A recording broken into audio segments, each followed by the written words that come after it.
Hello everyone, welcome to my Bangali রান্নাঘর। আজকে রান্না করব ফ্রাইড রাইস। কার কার ফ্রাইড রাইস খেতে খুব ভালো লাগে কমেন্ট করবেন। অল্প সময়ে ফ্রাইড রাইস বানিয়ে আপনাদের আজকে দেখাবো। ফ্রাইড রাইস বানানোর জন্য প্রথমে তেল দিয়ে গাজর কুচি দিয়ে খুব ভালোভাবে গাজরটা ভেজে নেব। গাজরটা খুব ভালোভাবে ভাজা হয়ে গেছে, তুলে নেব। এবার দিয়ে দেবো কেটে রাখা বিনসগুলো দিয়ে খুব ভালোভাবে ভেজে নেব। বিনসগুলো খুব ভালোভাবে ভাজা হয়ে গেছে, বিনসগুলো তুলে নেব। এবার দেবো মটর দিয়ে খুব ভালোভাবে মটরটাও ভেজে নেব। মটর ভাজা হয়ে গেলে খুব ভালোভাবে মটরটাও তুলে নেব। আপনারা এখানে একসঙ্গে 3টে ভাজতে পারেন, আমি আলাদা আলাদা করে ভেজেছি। আর আপনারা এখানে চাইলে আরও সবজি ব্যবহার করতে পারেন, ক্যাপসিকাম, বাঁধাকপি এইসব ব্যবহার করতে পারেন। তারপর দিয়ে দেবো কাজু কিশমিশ, দিয়ে কাজু কিশমিশটাও খুব ভালোভাবে ভেজে নেব। তারপর আমরা ভাত করব। ভাতের জন্য কড়াইতে দিয়ে দেবো জলের মধ্যে দিয়ে দেবো তেল, তেজপাতা, লবঙ্গ, কাঠ দিয়ে খুব ভালোভাবে জলটা ফুটিয়ে নেব। ধুয়ে রাখা চাল আগে থেকে দিয়ে দেবো, দিয়ে ভাত হয়ে গেলে নামিয়ে নেব। ভাত ভাজার জন্য দিয়ে দেবো ঘি দিয়ে আগে থেকে করে রাখা ভাত দিয়ে দেব।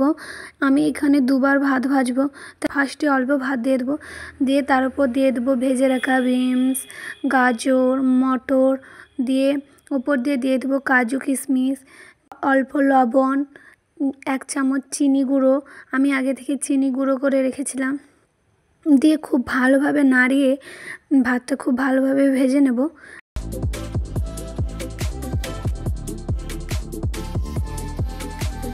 এখানে দেব ভাজা মশলা, আপনারা চাইলে নাও দিতে পারেন, আমি এখানে ভাজা মশলা দেব। ভাজা মশলা দিলে ভাতের গন্ধটা সুন্দর আসে।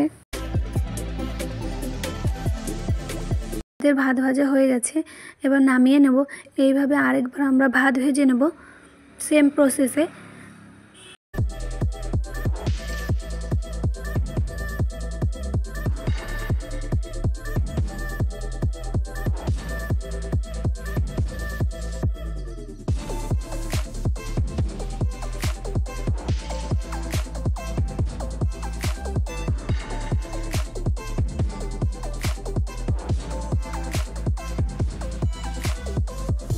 আমার এই ফ্রাইড রাইস রেসিপিটা যদি ভালো লাগে থাকে লাইক, কমেন্ট, শেয়ার করবেন এবং বাঙালি রান্নাঘর চ্যানেলটি সাবস্ক্রাইব করে দেবেন।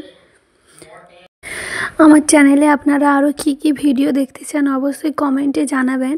আবারও আপনাদের সঙ্গে দেখা হচ্ছে অন্য কোনো রেসিপি ভিডিও নিয়ে।